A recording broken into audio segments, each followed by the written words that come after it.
Estou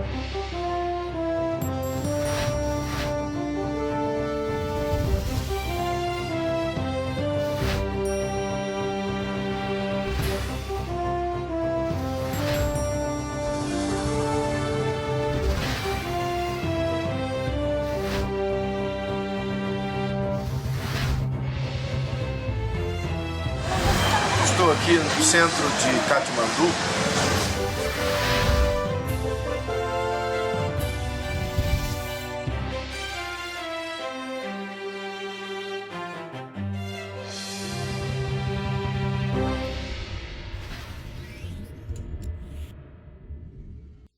Obrigado.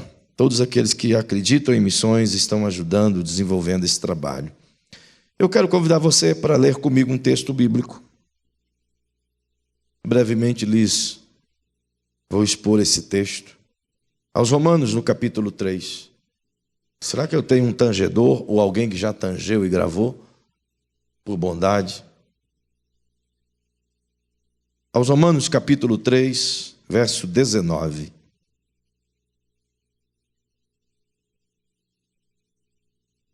Diz assim, ó. Ora, nós sabemos que tudo o que a lei diz, aos que estão debaixo da lei o diz, para que toda boca esteja fechada e todo o mundo seja condenável diante de Deus. Por isso ninguém será justificado diante dele pelas obras da lei. Antes, pela lei, vem o conhecimento do pecado. Você pode fechar os seus olhinhos. Paizinho, obrigado mais uma vez. Tua palavra me é maravilhosa, Senhor. E eu realmente te louvo por ela. E quero partilhá-la com essa igreja tão amada, com esses filhos que apreciam a tua palavra. E eu bem sei que enquanto eu estou a falar, o teu Espírito pode nos ensinar. Então que assim o faça, Pai. Que eu possa apenas falar, mas que teu Espírito, como nosso mestre amado, nos ensine toda a verdade aqui nesse texto escrito. Assim eu lhe rogo em nome de Jesus. Amém. Queridos, semana anterior nós conversamos um pouco dentro dessa temática de reino e vos falamos sobre a mudança de nossos pensamentos na perspectiva de, mudando os pensamentos, conseguirmos viver o reino. Partindo da premissa de que Jesus disse que é impossível conseguir aprender sem desejar primeiro mudar a forma de pensar. E mudando a forma de pensar, evidentemente as nossas ações, as nossas obras serão, sem dúvida nenhuma, instrumentos de glorificação a Jesus, porque é elas em nós que assim produzem glórias a Ele.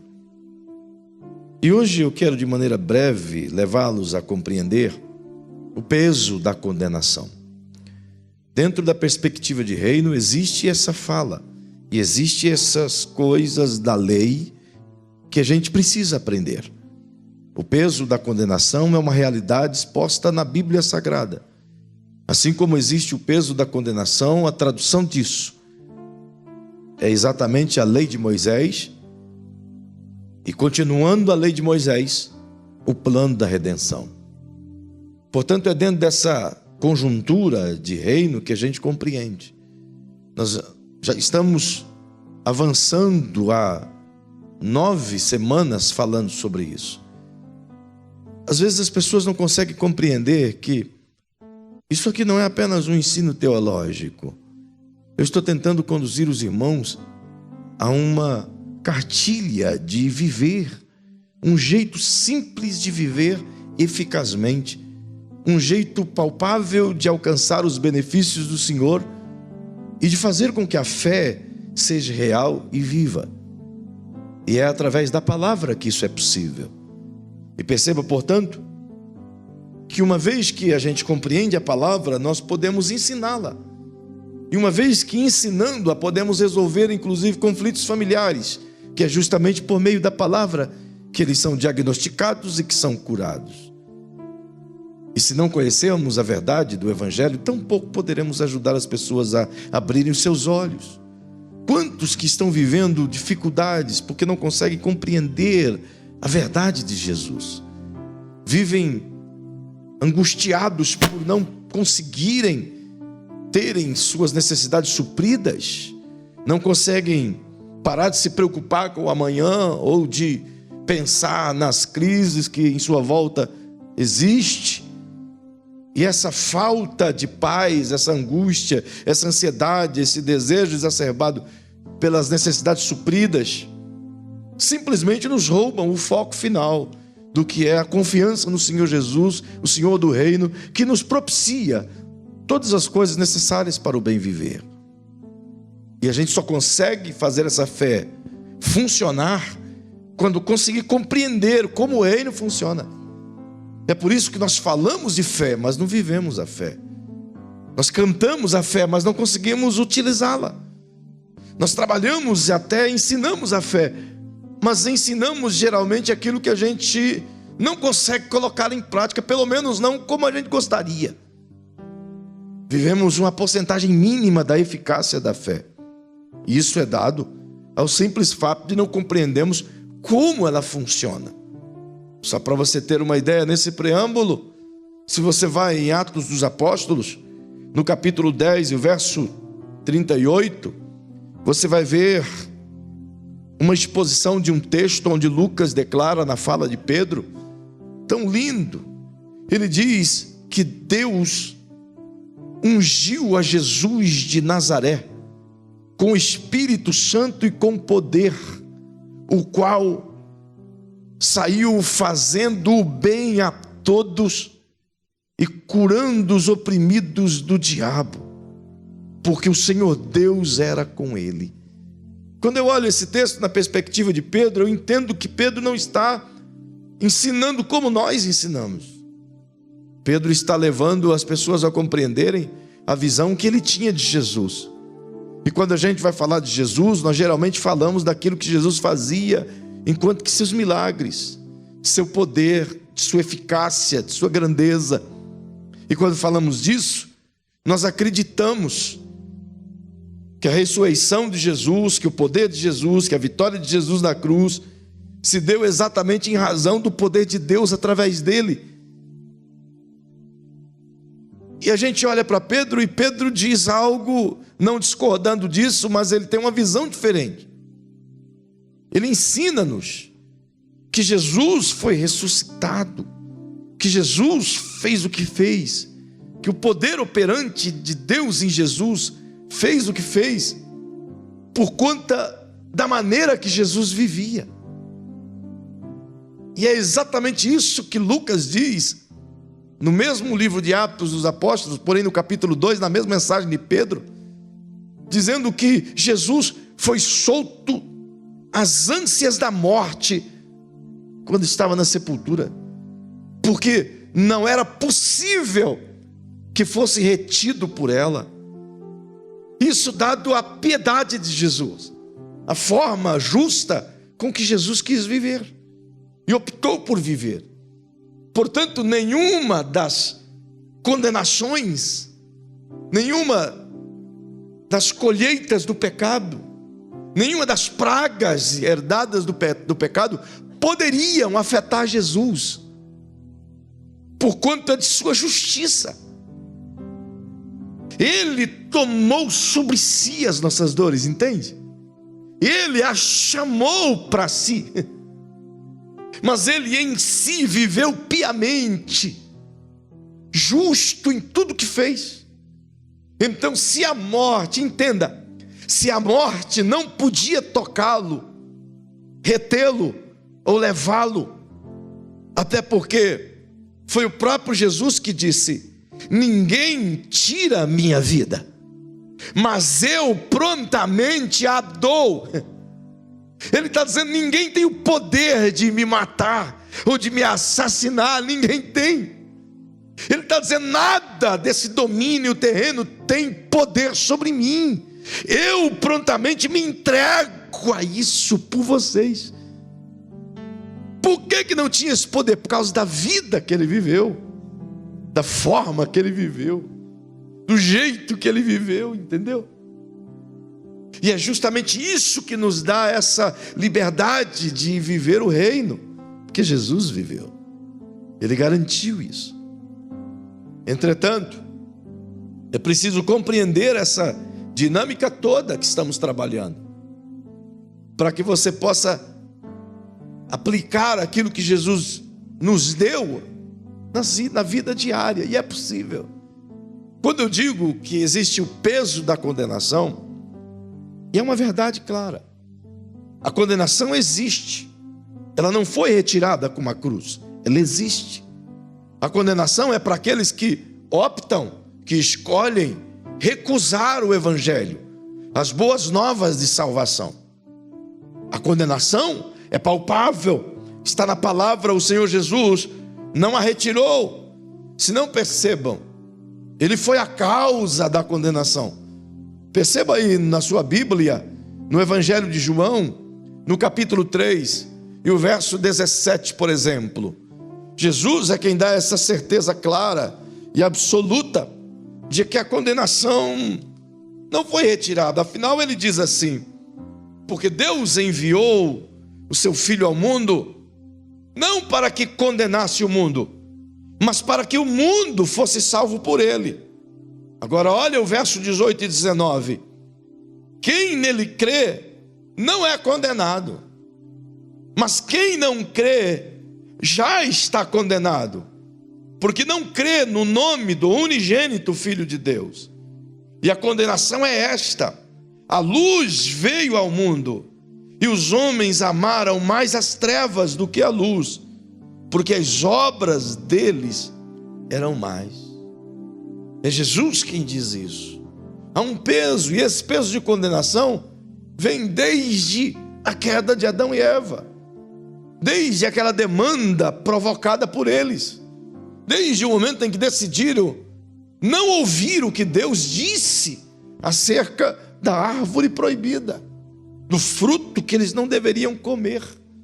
Perceba, portanto, que é em razão desse problema, dessa falha que o mundo herdou. Afinal, Deus disse: no dia em que comerdes desse fruto, certamente morrerá. Deus havia dito: o fruto comido como um ato de desobediência traz no seu bojo toda uma conjuntura de condenação. E a condenação é esta, a morte. É por isso que Paulo escreveu aos Romanos, no capítulo 6 e o versículo 23, dizendo que o dom gratuito de Deus, aliás, que o salário do pecado é a morte, mas o dom gratuito de Deus é a vida eterna. Então existe a condenação para aqueles que escolheram andar distante de Jesus. E o que pode significar a condenação? Bem, muitas coisas podem ser traduzidas por condenação, muitos conceitos podem ser elaborados, mas a palavra condenação traz em seu bojo a essência de que houve um julgamento, achou-se culpado, foi dado o veredito e saiu, portanto, a condenação. Agora tem que ser cumprida. E em Cristo, uma vez dada a condenação, e esse perdendo por si a sua escolha de alcançar o perdão, não há volta. É por isso que Hebreus 9:27 diz que ao homem é ordenado morrer uma só vez, vindo após isso o juízo. Acabou. Condenação é a eterna separação do Criador. Condenação é o distanciamento de todo o amor que o Pai tem e é derramado. Condenação é a convicção plena e absoluta de que a eternidade inteira tal indivíduo nunca mais terá acesso a qualquer benefício da graça. Isso é condenação. É a certeza plena, consciente de que poderia estar num lugar melhor, mas que pela sua própria escolha foi para um lugar pior. Isso é condenação. E as pessoas brincam com isso de uma maneira tão comum. E quando falo do peso da condenação, obviamente que eu estou fazendo um pano de fundo para o apontamento do Novo Testamento. Pois o peso da condenação é exatamente a palavra da lei. Porque o que Paulo escreve aqui aos Romanos 3, ele está dizendo de maneira clara que a lei trouxe para os que pecam a condenação em si mesmo. Se você voltar um pouquinho no capítulo 2 do mesmo livro de Romanos, você vai ver que o apóstolo Paulo diz no verso 12: todos os que sem lei pecaram, sem lei também perecerão. E todos os que sob a lei pecaram, sob a lei serão julgados. Pois os que ouvem a lei não são justos diante de Deus, mas os que praticam a lei hão de ser justificados. Paulo está dizendo que a lei de Deus foi dada.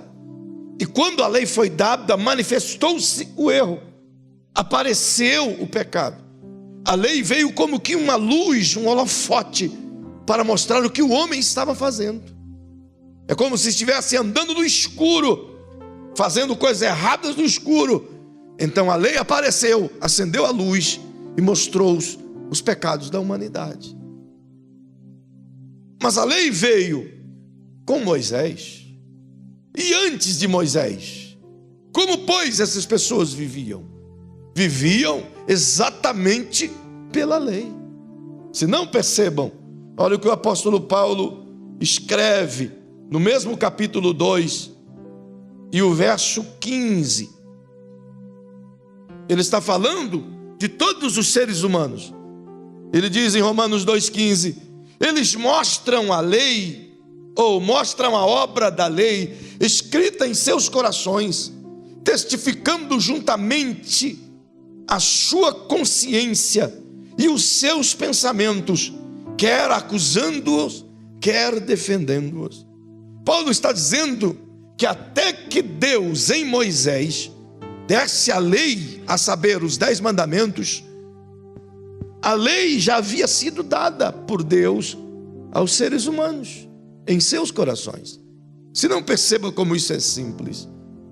Existe dentro de Gênesis, no capítulo 1 e o capítulo 2, exposto ao homem logo na criação e na ordenança de Deus para que o homem vivesse o reino. Deus estabelece a partir de sua fala, de sua orientação, de seus desígnios às pessoas, 14 grandes, lindos princípios que formam uma sociedade. Esses 14 princípios estão em 3 versículos do Gênesis. A partir desses 14 versículos, ele estabelece o padrão da lei no coração humano. Há 10 mandamentos que parecem nos apareceram apenas assim, como que uma novidade no povo de Israel. Mas os 10 mandamentos que estão expostos em Êxodo 20 são os mesmos mandamentos colocados por Deus dentro do coração humano. Me permita tentar te mostrar isso. Eu vos disse que a gente tem que entender esse conteúdo da lei para rapidamente compreender o plano da redenção. E vou ser rápido realmente, fazer só uma pincelada. Perceba, na formação de uma sociedade é preciso haver princípios, fundamentos, para que se construa uma sociedade sobre eles. E Deus estabeleceu esses fundamentos. São 14 princípios. Mas para que esses 14 princípios funcionem, Deus colocou 2 eixos. 2 eixos. Diga comigo, 2 eixos. Primeiro eixo, nós já vimos semana passada: amai ao Senhor teu Deus de todo o teu coração. Segundo eixo, ame ao próximo como a ti mesmo. Portanto, quando o homem nasce, todo ser humano quando nasce, isso nasce com ele. A sua consciência recebe como que um software divino, que o capacita a saber o que é certo e o que é errado. Todo ser humano nasce sabendo que matar é errado. Que roubar é errado. Todo ser humano nasce sabendo que trair é errado. Que ofender é errado. Não é verdade? Desde quando nascem, isso já está dentro de nós, queridos. É inato. Nós pais acentuamos esse ensino com os princípios. Mas a base de Deus dos 10 mandamentos já está dentro de cada ser humano, é o que Paulo diz. E essa lei dentro de nosso coração, ou através de nossa consciência, nos acusa ou nos defende. E ela fala conosco. Quantos de nós, muito antes de sermos crentes, quando foi fazer alguma coisa errada, a sua consciência lhe acusou? Teve ou não teve? Quem teve já essa experiência, quando não crente? Claro que teve, quantas vezes? Até molecote. A primeira vez que eu roubei um lápis, verdade, não foi a primeira, porque teve muitas outras. Na primeira vez foi uma experiência muito ruim, não sabia como fazer. Infelizmente aprendi. Eu capturei um lápis de uma bodega lá no interior do Paraná. Eu e meu irmão, um lápis azul, lembro até hoje. Nós tínhamos uns 5 anos, 6 anos, irmão. Sim. Eu era uma varetinha assim, um barrigão e um cabeção. E meu irmão pretinho, uma varetinha, um barrigão e um cabeção também. Só que ele era pretinho. Aqueles 2 cambitinhos. E nós fomos buscar alguma coisa para minha mãe, nem sei o que era no mercadinho. Eu sei que de uma maneira tão sorrateira, e não sei porquê também, cometi o erro de afanar um lapisinho para mim e um lapisinho para meu irmão. Coisa mais triste. E quando cheguei em casa, com aquele negocinho bonitinho, esqueci que ele era roubado. Comecei já a escrever ali. Minha mãe, muito simples, disse: onde você arrumou isso aí? Eu olhei, pensei e disse: ganhei. Minha mãe, não é besta, ganhou de quem? Do homem da venda. Meu irmão, não precisou falar mais nada. Ela foi ali dentro de uma maneira muito humilde e voltou com a cinta dessa largura. E ela foi batendo em nós até perto do mercadinho, irmão, para devolver o lápis para o irmão. Foi tão horrível essa situação. Só que quero te dizer que quando estava pegandinho, disfarçadinho de Rambo e colocando escondido, eu sabia que era errado. Eu sabia que eu ia apanhar. Sabe quando você tem uma premonição? Você se vê apanhando assim com aquele filme? Então, eu tive a premonição. E aconteceu. Apanhei igual meu irmão, cachorro de rua. Pensa, minha mãe batia colocado. Tinha que ter batido mais. Entretanto, a consciência nos traz à tona aquilo que estamos fazendo de errado. Hoje você tem a sua consciência lavada pelo sangue de Jesus. Então, à medida que você peca, de imediato ela te conduz ao arrependimento. E na maioria das vezes a consciência diz: não faça, porque isso é pecado. Mas quando a consciência cauteriza, isso não faz mais. Ela não fala mais. Então o cara peca como se aquilo fosse normal. Perceba que Deus colocou isso dentro do coração do homem. Todos nós temos essa lei. Mas quando vem os dias de Israel, Deus precisou escrevê-la.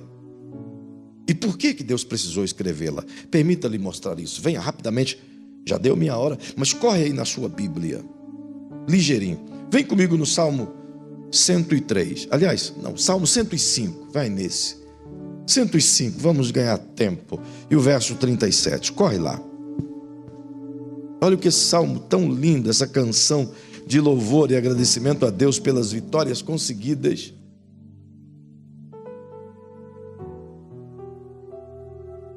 Diz a Bíblia: Ele tirou de lá Israel, que saiu cheio de prata e ouro, E não havia ninguém em suas tribos que fraquejasse. A minha versão, que é uma versão mais contemporânea, como a sua versão, muda totalmente. A NVI comeu barriga nessa fala. Diz: ao seu povo fez sair com prata e ouro, e entre as suas tribos não houve um só enfermo. E é isso que Deus fez com Israel na saída do Egito. Caminharam durante todos os 40 anos sãos. Você imagina? 40 anos pelo Egito, saindo do Egito, andando pelo deserto, sem nenhuma enfermidade.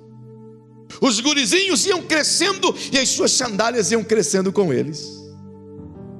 Não houve um chinelo só que tinha um prego embaixo. Porque esses chinelos, essas sandálias cresciam e se mantiveram intactas durante 40 anos. As roupas não envelheceram. Coisa linda, não é? Deus é poderoso. Agora perceba que isso é uma ação de graça ao Senhor, de alegria ao Senhor. Agora corre comigo em Êxodo 14, por favor. Vem lá, verso 11. Êxodo capítulo 14, verso 11. Israel sai do Egito. E antes de eu ler esse texto, pergunte para quem está ao seu lado. Salmo 105, 37.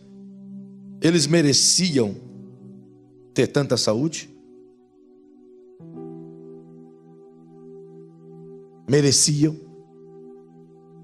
Lhes pergunto, mereciam tanta saúde? Alguém dali merecia o derramar do remédio de Deus contínuo? Merecia?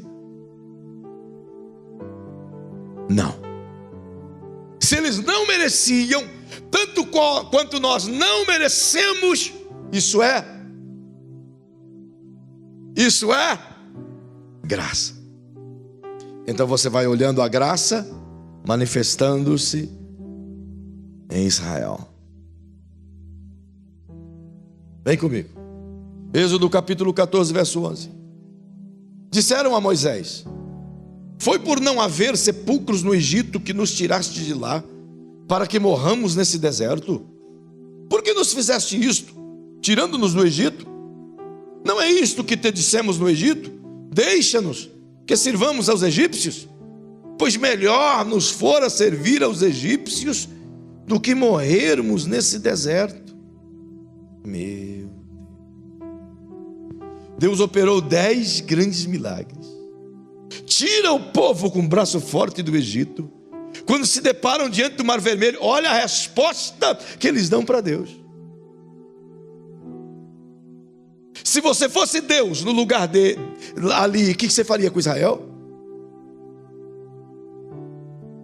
Cheio de misericórdia, você diria: volta, pode ir, o faraó está te esperando, pode voltar, não te quero mais não, vai na fé, boa noite. Mas Deus simplesmente, diante do Mar Vermelho, Moisés com essa repulsa do povo no seu coração, ele vai a Deus. Deus, olha o que o povo está dizendo. E Deus não diz para eles que marchem. E Moisés simplesmente diz: olha, gente boa. Deus não mandou ele dizer isso, mas ele disse: esses egípcios que vocês estão vendo aí, nunca mais vocês vão ver. Aquietai-vos e vede o livramento do vosso Deus. E Deus naquela hora abriu o mar com as suas narinas, como diz a Bíblia, soprou-lhes o seu vento e o mar se abriu. Um vento tão pujante que não apenas abriu o mar, mas deu conta de secar a areia, para que eles passassem em seco. Aleluia. Isso é o quê? Não, eu quero que você fale com força. Isso é o quê? Graça. Vai no capítulo 15, por bondade, verso 23. chegaram a Mara, um lugar perto do deserto de Zim. Então chegaram a Mara, verso 23, mas não puderam beber as águas de Mara, porque eram amargas. Por isso que o lugar é chamado Mara. E o povo murmurou contra Moisés, dizendo: que havemos de beber? Então Moisés clamou ao Senhor, e o Senhor lhe mostrou uma árvore. Lançou-lhe Moisés nas águas, e as águas se tornaram doces. Ali Deus lhes deu estatutos e uma ordenância, e ali os provou, e disse-lhe: se ouvires atentamente a voz do Senhor teu Deus, e fizerdes o que é repto diante dos seus olhos, e inclinarem os seus ouvidos aos seus mandamentos, e guardarem todos os seus estatutos, nenhuma enfermidade virá sobre ti, das que enviei sobre os egípcios, pois eu sou o Senhor que te sara. Aleluia! Não é um Deus de graça? Eles mereciam isso, mas Ele é graça. Olha o verso 3 do capítulo 16. Disseram-lhe os filhos de Israel: quem nos dera tivéssemos morrido pela mão do Senhor da terra do Egito, quando estávamos sentados junto às panelas de carne, quando comíamos pão a fartar. Tu nos trouxeste a este deserto para matardes de fome a toda esta multidão. Deus acabou de dizer a eles: estou com... Eles vêm e dizem: era melhor morrer no Egito, irmão. Aí você olha o verso 4, e Deus diz assim: Moisés, diga para eles: vou fazer chover pão. E Deus manda o maná. Isso é o quê? Eles mereciam pão? Isso é. Mas peraí, a graça não é só para o Novo Testamento? Não é só para o Novo Testamento? Parece que não. Porque Deus é um Deus de graça. As misericórdias do Senhor não têm fim.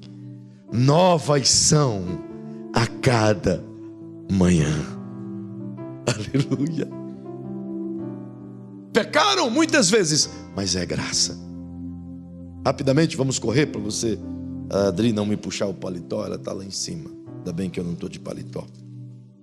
Capítulo 19, vem comigo, por favor. Ai, irmão, que texto maravilhoso. Verso 4. Veja o que diz. Eu vou ler 3 versículos. Vistes o que fiz aos egípcios?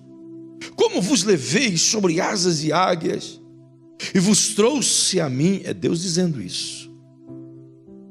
Agora, se diligentemente ouvirdes a minha voz e guardardes a minha aliança, sereis a minha propriedade peculiar dentre os povos. Embora toda a terra seja minha, vocês serão o meu reino sacerdotal, minha nação santa. Diga isso a Israel, Moisés. Olha o que Deus está dizendo. Vocês viram como eu tratei vocês desde que eu os tirei do Egito? Eu trouxe vocês como asas de águia. Deus está dizendo: vocês viram que eu dei maná para vocês, que eu abri o mar para vocês, que eu protegi vocês no deserto à noite, dando-lhe a coluna de fogo para os aquecer, que eu lhes protegi do deserto durante o dia com uma coluna de nuvem para fazer sombra para vocês. Vocês viram como eu preparei água para vocês beberem lá no deserto de Sim, lá no deserto de Elim. Vocês viram como Mara se transformou numa água potável. Vocês viram o maná que eu enviei para vocês. Vocês viram como eu cuidei de vocês. Viram como eu protegi vocês. Sabe por que eu fiz isso? Deus está dizendo. Sabe por que eu fiz tudo isso? Porque eu quero que, se vocês entenderam que eu fiz isso com amor, com cuidado, eu quero fazer de vocês uma nação sacerdotal, meu povo. Eu quero que vocês saibam que isso é só o começo, Deus está dizendo. Isso é só a ponta do iceberg. Vocês serão minha família, meu povo. meu reino sacerdotal, minha nação santa. Você está vendo mandamentos aqui? Está vendo mandamentos aqui? Existem 2 mandamentos de Deus aqui, incutido dentro de sua fala, dizendo: ei, eu cuidei de vocês, eu alimentei vocês, eu sarei vocês, eu abençoei vocês, eu fiz tudo para vocês. Então guarde a aliança comigo. Ele está dizendo: amem-me, somente a mim, fiquem somente comigo, queiram estar comigo. Aí ele diz: vocês serão o meu povo, uma nação sacerdotal. Ele está dizendo, concatenizando o que ele já havia colocado dentro de cada ser humano. Tem um mundo para vocês serem exemplo, para mostrar o amor meu em vocês por eles. Quando ele mostra o seu coração para Israel, cheio de graça, tudo que você vê até o versículo 6, eu não sei se você consegue ver, mas tudo que eu consigo ver aqui é um Deus derramando graça. Não é verdade? Não há nada mais aqui do que graça, irmão. Até aqui, eu lhes pergunto uma última vez, até aqui, até o verso 6 do capítulo 19, você vê algum merecimento da parte de Israel? Desde os dias de Abraão, vamos voltar lá atrás, desde os dias de Abraão, você vê algum merecimento? Vê? Eu poderia lhe apontar os mais terríveis fatos dos erros de Israel, mas eu não tenho tempo para te fazer isso, para você ver se isso não é graça. Só uma para você saber. A filha de Jacó, Tamar, decidiu fugir. Sabe quando antigamente fugia? Gostou do rapazinho ali de Siquém, bonita, rapaz bonito, gostou dela, não dava para casar, são povos diferentes, fugiu, ganhou o matagal. Onde está Tamar? Não sei, fugiu, ganhou o matagal. Daqui a pouco aparece o rei de Siquém e vem e diz: olha, meu filho gostou tanto da sua filha que apanhou ela, e ela gostou tanto dele que não quis nem vir embora. É meu prazer fazer uma festa de casamento, celebrar aliança contigo. Sabe o que os filhos de Jacó fez? Foram lá, propôs uma aliança. Nós aceita, mas desde que vocês circuncidem-se como nós somos circuncidados. Circuncidar um povo gentil que não tinha nada a ver. Deus nunca disse isso. Mas eles tramaram e pensaram: eles vão ser circuncidados, vão sangrar bastante, vão ficar fracos. Quando eles estiverem bem fraquinhos, vamos lá vingar a nossa irmã. A irmã estava muito feliz, irmão. A irmã não tinha pedido para ninguém vingar ela, não. Ela que queria vingar eles depois. Ela estava feliz, ela achou alguém que a amava. Aí vem os caras e vai vingá-las, e mataram todos os homens de Siquém. A traição, quando dormiam. Merece graça? Olha o que fizeram com José.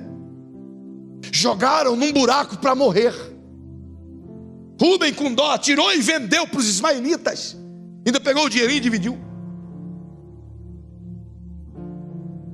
Merece graça? Eu vou até parar por aqui, para você não odiar Israel. Mas agora vem Deus e diz: eu fiz tudo isso com vocês, eu dei tudo isso para vocês, apenas guardem a aliança comigo, tá bom? Caminhe comigo, anda de mão dada comigo, me ame e eu amo vocês, vou cuidar de vocês como filhos, apenas me queiram como pai. Só isso que Deus fez. Aí Israel diz assim, verso 8: então todo o povo respondeu com uma só voz: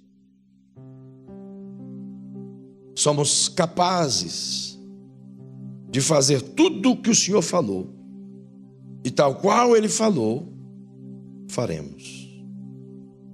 E Moisés pegou tudo que o povo falou e levou a Deus. A resposta que Israel dá a Deus é exatamente assim: Deus, pode mandar bala. Somos aptos para fazer tudo conforme a tua fala. O que o Senhor mandar fazer, nós vamos obedecer. O que o Senhor mandar fazer, nós somos capazes de cumprir. Seja qual for o mandamento, deixa com nós. Aqui tem café no bule. O que Israel diz a Deus é exatamente isso: somos capazes. Deus então diz: espera aí, eu venho tratando vocês até agora com a minha graça, e vocês agora vêm me dizer que são capazes de viver sozinhos? Então Deus diz: ok, olha como Deus muda. Vem comigo. Olha como Deus muda. No mesmo capítulo 19, disse o Senhor a Moisés no verso 9: eu virei a ti uma nuvem espessa para que o povo ouça quando eu falar contigo, e para que também creiam em ti. Então Moisés anunciou as palavras do seu povo ao Senhor. E disse mais o Senhor a Moisés: vai ao povo e santifica hoje e amanhã, lavem eles as suas vestes, sejam prontos para o terceiro dia, porque no terceiro dia o Senhor descerá à vista de todo o povo sobre o monte Sinai. Marcarás limites ao povo em redor, dizendo: guardai-vos e subir ao monte, nem toqueis o seu ermo, porque todo aquele que tocar no monte certamente será morto. Até aqui não há nenhuma vez que Deus ameaça Israel. Nenhuma vez. Até aqui o Israel zomba dele, critica ele, acusa ele, prefere o Egito a ele, e ele graça. Mas agora vem Israel e diz: somos capazes de fazer o que o Senhor quiser. Deus diz: ok, são capazes, vivam pela lei então. Já que vocês não querem a graça, vivam pela lei. Então, de agora em diante, Deus dá uma série de ordenanças, como que fazendo o povo se lembrar, tentar se arrepender, mas não se arrependem do que dizem. Então, se você virar a sua página, você vai ver o capítulo 20, 10 mandamentos. Os 10 mandamentos é a expansão de 2 eixos. Os 4 primeiros mandamentos é o primeiro eixo. Os 6 últimos mandamentos é o segundo eixo. O primeiro eixo, Deus está dizendo: vocês são capazes de fazer, então façam. Os 4 primeiros eixos é comigo, é vertical. Os 6 últimos eixos, os 6 últimos mandamentos, como segundo eixo, é horizontal. Vocês são capazes de fazer, relacionem comigo na horizontal, mas desde que se relacionem com as pessoas na horizontal. Estejam comigo na vertical, mas só vão manter a aliança comigo se manterem-se de bem com as pessoas na horizontal. Uau! Ficar de bem com Deus é fácil. Diga aí para quem está ao seu lado: eu vou até parar aqui que já são 9 e pouco. Diga: ficar de bem com Deus? Beleza. Não é à toa que, presta atenção aqui, não é à toa que Davi, lá no capítulo 23 de 2 Samuel, ele dá uma de bobão e decide enumerar o povo. Quis fazer um censo de Israel para saber quantas pessoas estavam debaixo do seu reinado. E Deus havia dito: não enumere, não faça, que o povo é meu. Você não tem que numerar o que não é teu. O povo é meu. E ele de bobão vai enumerar. Conta para mim, eu quero saber quanto tem aqui. Censo, manda o IBGE ir lá. E o IBGE foi lá e fez um censo, e trouxeram para Davi o censo. Deus, do jeito que Davi falou que ia mandar fazer o censo, se calou e não falou mais com ele. E a coisa ficou feia, irmão. Até parece que um certo partido assumiu o governo de Israel, porque a coisa ficou feia. A coisa ficou feia. Tudo mudou. O que estava produzindo parou de produzir. A Petro Israel os canos passou aí para o outro lado. Foi uma coisa terrível. O povo começou a morrer de fome e de pragas. E Davi ora: Senhor, por que esse mal sobre a nação? E Deus diz: não sabes?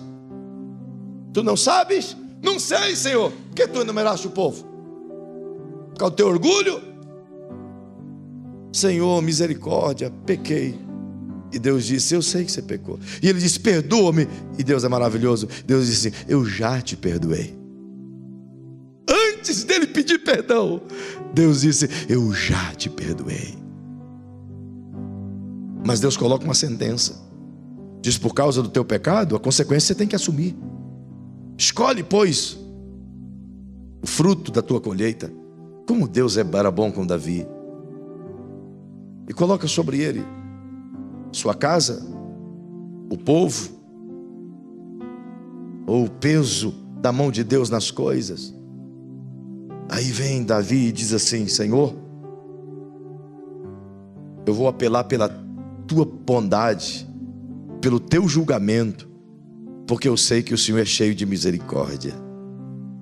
Ele preferiu cair na mão de Deus do que cair na mão do povo, porque Deus era cheio de misericórdia. E ele agia assim, com misericórdia. E todo esse tempo Deus queria agir com misericórdia. Mas Israel nunca quis. E a verdade é que estar com Deus, a gente consegue, irmão. Você consegue negociar. Olha para Abacuque e vê a história de Nínive, o avivamento. Olha para Jonas e você vai ver como aquele povo se arrependeu com aquela pregação, e 100 anos depois ainda estavam colhendo o fruto. E Deus havia decretado: vou destruir Nínive. Mas quando o povo se colocou a jejuar e a orar, o coração de Deus, cheio de graça, mudou e não mais destruiu Nínive. Portanto, se relacionar com Ele e manter a paz com Ele é legal. Agora diga para quem está ao seu lado: com Deus é até legal, mas assim, ó, na horizontal, dá uma olhadinha pro irmãozão bonitão perto de ti aí. Olha, diga: contigo é até bom de viver, mas com o restante. Não é verdade? Coloca, meu irmão, um montoeiro de gente, tudo num lugar só por 3 dias para você ver. Não vai nem 3 dias. Alguns escapam pela janela no segundo dia. Outros são jogados. Porque conviver é o maior desafio. É por isso, eu não tenho tempo de prosseguir, e eu gostaria muito. É por isso que o apóstolo Paulo disse: olha só, a lei, os 10 mandamentos estão resumidos por Jesus em 2 eixos: ame a Deus, ame ao próximo. Diga comigo: os 10 resumiu Jesus em 2: ame a Deus, ame ao próximo. Diga: os 2 resumiu Paulo: ame ao próximo. Por quê? Porque o maior desafio é conviver com quem vai te provocar raiva. Deus não vai provocar nada em você, mas o seu irmão vai. Deus não vai cutucar você com a vara curta, mas o teu irmão vestido de capeta vai. Ah, vai. E olha lá se não der umas esporadas. Portanto, existe o peso da condenação mediante a não convivência com o meu próximo. E é nisso que o plano de redenção entra, para pagar a minha dívida que me colocava em xeque contra Deus mediante as suas ordenanças. A lei não pôde salvar ninguém, não pôde justificar ninguém. Então vem o plano de Jesus, vivendo a lei, cumprindo a lei. Então todo aquele que creu em Jesus, que viveu a lei, alcança a justificação no Senhor Deus. Eu termino e peço para você ficar em pé, lendo a você o que o apóstolo Paulo transmitiu de forma tão clara e ao mesmo tempo profética, porque aponta para o futuro.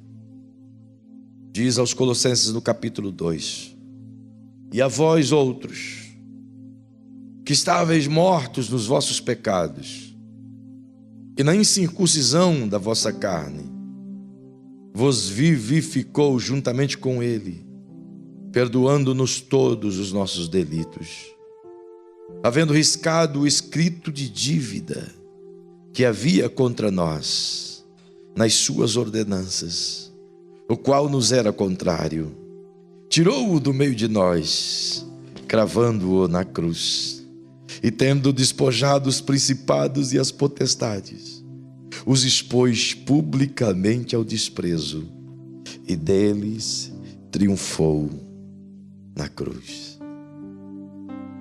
Olha aqui para mim. Se você pudesse chegar agora, digamos que isso aqui é um caixa eletrônico celestial, um caixa eletrônico do céu, ok? E você pudesse chegar diante desse caixa eletrônico, bater a tua senha e pedir um extrato da tua dívida com Deus. Olha aí para essa pessoa que hoje está limpa, mas pergunte para ela: que tamanho seria a tua folhinha? Eu acho que as bobinas da máquina não dariam conta de preencher a minha. Você já imaginou o tamanho da lista? Como será que estaria a nossa conta? Muito vermelha, extremamente mi, te, de tão grande que é, que faz eco. Se pudesse tirar aquela fitinha, olha, eu acho que a gente passaria os próximos 30 anos só tirando a fita da quantidade de dívida. Terminou? Tirou tudo já? Então Jesus pega aquela fita que mostra o quanto você deve e sobe na cruz e deita na cruz, segurando a tua promissória sob a mão dele. Então os romanos pegam e crucificam ele, pregando o cravo no meio da mão dele, mas cravando no meio da mão dele a sua promissória. Então ele abre os braços da cruz e é crucificado com a tua promissória nas mãos. Com a sua promissória nas mãos, ele está dizendo para o inferno: está vendo? Estou pagando a dívida, estou pagando os pecados deles. Eles não devem mais nada para o Pai. Por isso vocês não podem mais acusá-los, vocês não podem mais condená-los, vocês não podem mais dominá-los, vocês agora não podem mantê-los sobre a prisão. Liberta eles, porque agora creem no meu nome e eu já paguei a sua dívida. Quantos aqui esta noite têm absoluta convicção de que a sua ficha está completamente limpa? Quantos tem? Quantos tem? Aplauda o Rei. Quantos tem? Ficha limpa. Oh, aleluia. Aleluia. Já pensou? Eu queria que você colocasse a mão sobre o ombro de quem está pertinho de você e dissesse a essa pessoa querida: diga, é um motivo de você se alegrar muito, porque hoje no Brasil você é um cidadão com a ficha limpa.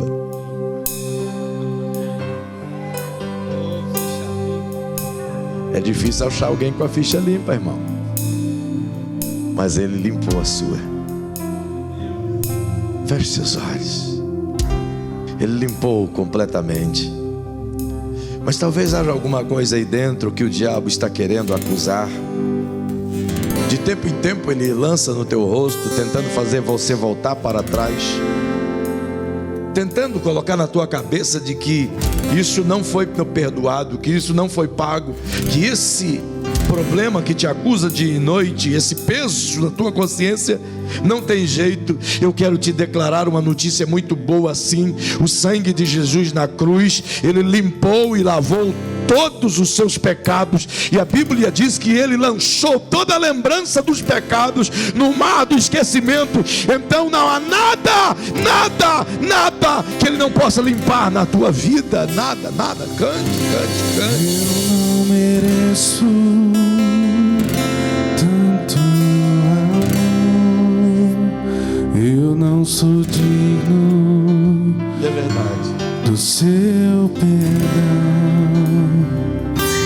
A dor que passou, meu Rei, aleluia, e meu Senhor, sempre o adorarei com amor.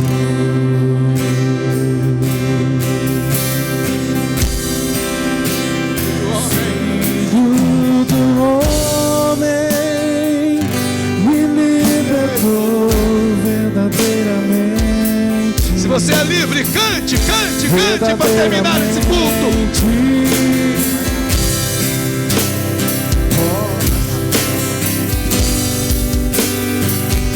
Minhas mãos aos céus, levantar a minha voz e adorar, levantar a minha voz e exaltar, levantar a minha voz só pra dizer: livre eu sou. Termine cantando, cante. Pra te adorar, pra te adorar, pra te adorar, Oh, aleluia! pra te adorar, eu sou livre, sou livre.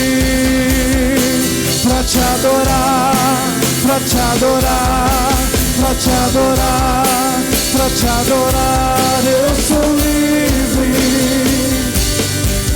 sou livre.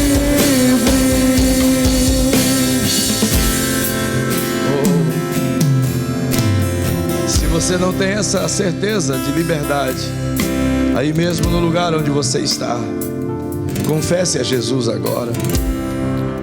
Se você não tem essa convicção de que seus pecados já foram perdoados, aí mesmo onde você está, peça perdão agora. Se você não tem a certeza de sua salvação em Jesus, o perdão de seus pecados em Jesus, aí mesmo onde você está, diga a Ele: Pai, perdoa-me, lava-me no sangue de Jesus, teu Filho. Se você quiser fazer isso agora, com seus olhinhos fechados, ore comigo. Paizinho, em nome de Jesus, é como igreja que oro agora, Senhor. E oro com a igreja em dois aspectos, Pai. Primeiramente, para lhe agradecer pela tua rica misericórdia, pelo teu perdão inefável, que com toda certeza posso afirmar, Senhor, não merecíamos coisa alguma. Não havia nada em nós que pudesse, Senhor, ser digno do teu perdão, pois até os nossos atos de justiça são como trapos de imundícia. Mas o Senhor assim nos amou e nos perdoou, portanto, obrigado, muito obrigado. Mas também quero lhe pedir, Paizinho, que talvez haja pessoas aqui essa noite cuja consciência continua martelando, que seu coraçãozinho ainda sente aperto quando se fala de pecado, quando se fala de salvação, seu coraçãozinho ainda sente como que um aperto. Paizinho, e essa pessoa está expondo diante de ti isso agora, então libera perdão sobre ela em nome de Jesus. Perdoa, Senhor, os pecados do passado, seja ele qual for, perdoa-o em nome de Jesus. Que essas pessoas possam ser livres e serem salvas, não pela sua capacidade, mas pela graça maravilhosa de Jesus, que as cobre e que as perdoa e que as limpa. Lava-nos no teu sangue, Senhor, que eles possam ser verdadeiramente livres e possam cantar de verdade: livre eu sou. Ó Deus eterno, que o teu Filho Jesus os acompanhe e que a verdade do teu reino venha à tona no coração da tua igreja. Assim eu lhe peço agora, em nome de Jesus, em nome de Jesus. Livres, aplauda ao Senhor Jesus. Me libertou verdadeiramente. Deus te abençoe, vai em paz.